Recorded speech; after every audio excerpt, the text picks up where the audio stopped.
Hi, Year 10. So yesterday what we did was covered the 5-number summary. So you'll recall that that was the minimum value in a data set, the Q1, the median, the Q3, and the maximum. What did we do with it? Well, 3 things really. We calculated the range, which helps us kind of talk about the spread of the data. We also found another spread called the interquartile range. But the last thing we did remember was that we calculated or agreed that we would use these things here, the lower fence and the upper fence check, to determine whether any piece of data was an outlier. And we cleared up whether 18 definitely was an outlier. We thought it was, but we cleared up whether it was an outlier by doing the upper fence check. We knew that 18 was above 10.75. So today what we'll do is continue looking or using the 5-number summary, except we'll visualize what those numbers are on a box and whisker plot, or just simply a box plot. So you can see here that the box plot has all components of the 5-number summary on it. So it's got its min, its Q1, its median, which they call here Q2, the Q3, and the maximum value. So we just plot the 5-number summary onto some sort of a scale. We can also display outliers, and we should display outliers on a box plot. So we mark it with a cross, a dot, an open circle. There's heaps of different ways of doing it really. So what is an outlier? Well, there's the 2 fence checks. So this is the upper fence and that's the lower fence check. And this is a really important thing, often confused, is that the whiskers, when we've got an outlier, stretch the next lowest and highest data values that are not outliers. And I'm going to give you a display of what that means. Other than to show you on this diagram here, we've got an outlier marked here. This value here is the next lowest value in the data set. Okay, this value here is not the upper fence. But I'll go on to explain what that means in a sec. And often what we do in schools or workplaces is we have parallel box plots. So that's 2 or more box plots drawn on the same scale, and it allows us just some comparison between 2 sets of data. Okay, so we've got this data set here, and what we're going to do is create the 5-figure summary or the 5-number summary, calculate the upper and the lower fence, and then we're going to draw the box plot. So let's get started. So the first thing I'm going to do is put the data set in order. So it's 2, and I think we got one of them. 3, 4. We've got 1, 2, 3, 4 5s.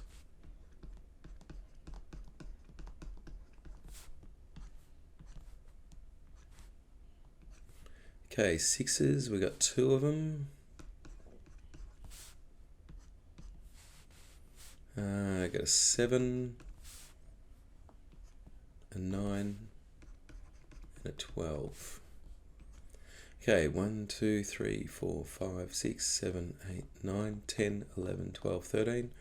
1, 2, 3, 4, 5, 6, 7, 8, 9, 10, 11, 12, 13. Good sign.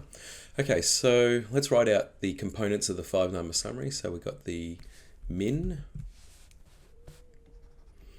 we've got the Q1, we've got the median, we've got the Q3, and the max.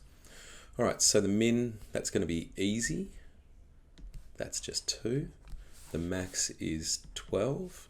Now there's 13 numbers, so 13 plus 1 is 14. 14 halved is 7. 1, 2, 3, 4, 5, 6, 7. So there's the median. So we eliminate that from the data set and split the data set into 2 even parts. There's going to be 6 on this side, 6 on this side. So it's going to be the average of these 2 numbers here. So Q1 is 3.5, and the average of these 2 numbers here, which is 6.5. Okay, so now we'll get so what we're looking at now is the outliers. Now I doubt 2 is an outlier, it doesn't seem that unusual. 12 could be an outlier, we're not sure. So let's do the lower fence check. We'll do both of them, even though I know that 2, I'm very confident 2 is not an outlier. So the lower fence equals Q1 take away 1.5 times IQR. Q1 is 3.5. Now the interquartile range is Q3 take Q1, so that is 3. Okay, so 3.5 takeaway. Now 1.5 times 3 is 4.5, so that's -1. So basically any value below -1 is going to be an outlier, and we certainly don't have anything that's negative in this data set. So all of these lower values here are fine. Okay, our upper is Q3 plus. Okay, that is 6.5 plus 4.5, and it's 11. Ooh, so we do have an outlier. So we're going to say 12 is greater than 11, therefore outlier. Okay, so what we can do is display the data on a box and whisker plot. So we've got this axis here, and let's put the min on. So what I'll do is just draw a line like that. Now let's put the Q1 on. So it's 3.5. So here's 3, here's 3.5 here. Now let's put the median, which is 5. Now Q3 is 6.5. All right, now the max is 12, but 12 is an outlier. So we're going to mark 12 as an outlier by putting a cross there. And we need to put a new maximum value. It's not the value of the upper fence. So we're not going to plot 11 here. What we do is we go back to the data set and choose the next lowest value. So here is the next lowest value. That is not an outlier, so it's 9. So we're going to plot 9. All right, so now what we do is I usually grab my ruler at this point and form these middle 3. What they do is they form the box component. All right, so we'll draw lines at the bottom to form the box.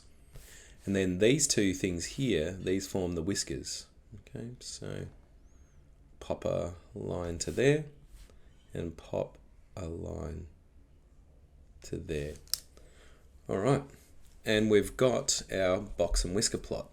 Okay, so you don't really need to label it, but it might be good for your diagram to know that this is the min, this is the Q1, this is the median, this is the Q3, this is the max. Okay, and if you want to kind of label something to remind you here, this is what we call the next max. Okay, that's not an outlier. Okay, so what you can see here is what we call a parallel box plot, and what we've got is the same scale. And what are we doing? We're comparing daily temperature, maximum daily temperature and minimum daily temperature during 30 days of November 2017. So it's obvious that there's some sort of relationship between the data here. We've got maximum daily temperature. I don't know whether this is Melbourne or where it actually is. It's in Australia, that's for sure. So we can see here the maximums, during the day vary between as high as 29 and as low as 14. Good old Melbourne, that's probably is Melbourne. And then minimum daily temperatures down here. So the minimum daily temperatures seem to be on average lower than the maximum daily temperature, which does make sense. Right, state the range of both the maximum and minimum daily temperature. Okay, so we'll go range max equals the highest number, which is 29, take away the lowest number, which is 14. Now, really important that when we do this, even though 14 is an outlier, we still include it as our range. Okay, so 29 take away 14 is going to be 19, 15. Now, range min is going to be 21 take away 7. which is 14. So we would say that the data is roughly or similarly spread out according to the range, but maybe the interquartile range would tell us a different story. Okay, what does the dot mean in the maximum daily temperatures? It means that the max temp, which one is it? It is 14, was an outlier. Okay, what is the next lowest maximum daily temperature? Well, it's going to be where the whisker goes to, okay, which is 17 degrees. All right, the lower fence. Okay, let's write the formula for lower fence. Lower equals Q1 take away 1.5 times the IQR. Okay, so the lower fence is Q1, 22, take away 1.5 times the interquartile range. So the IQR is 27, take away 22 is 5. 1.5 times 5, that's 22, take away 7.5, which is 15, 14.5. Compare your answers to C and D, so compare this to this and comment. Okay, well, this question here you can see is basically trying to get you to understand that the lower fence is not where the whisker goes to, okay? So the lower fence value is not the next max temp.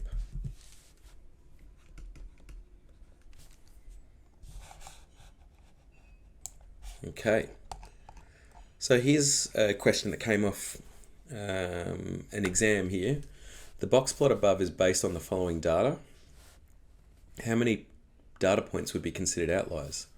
So you can see here that you've got 1, 2, and 3.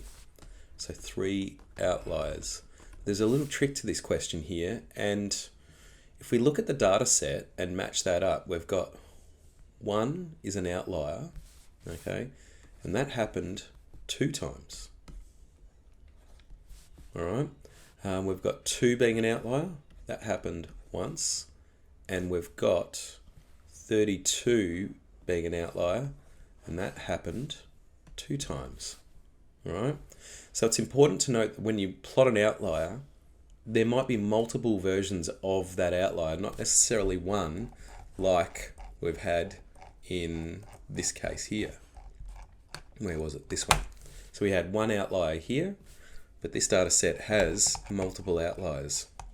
All right, so this one here, we would say that there's 5 outliers.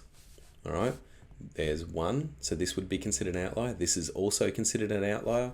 This is considered an outlier, and both of these are considered outliers.